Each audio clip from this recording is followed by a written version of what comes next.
Hey guys, this is our last day. We're going to finish up Jesus is Born. All right, so remember the people had been waiting a long time for the Messiah to come, the Savior, the Son of God. And one day, God chose a special girl named Mary to be the Son of God. Gabriel, the angel, came and talked to her and told her that God had picked her for a very special job, that she would have God's son, and that his name would be Jesus. And Mary was confused and told Gabriel, "How can this be? I don't have a husband and I don't have a father." And that's when Gabriel confirmed to her that that God would be the baby's father, and that she would name him Jesus.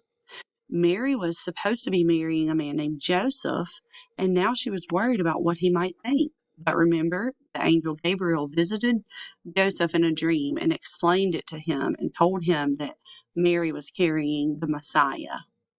And so Joseph married Mary and took her to be his wife. And not long after they were married, the ruler of the land sent out a message saying that everyone needed to go back to their hometown to be counted for a new tax. And so Joseph and Mary both came from a little town called Bethlehem, so they headed out for a long road trip.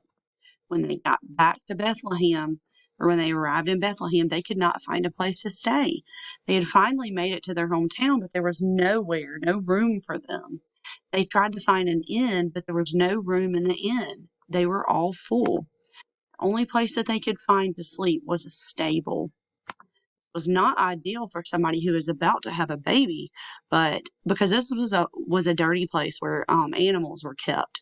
But Mary made the best of it, and she made herself a bed of hay. Before long, the most wonderful thing happened. Mary had her baby in that stable. A sweet boy was born. It was Jesus, the Savior. This was exactly what God had promised.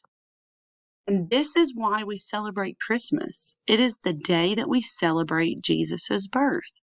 Christ Mass, Christmas. We celebrate God's best gift to the whole world, His Son, Jesus, the Savior. Merry Christmas, guys.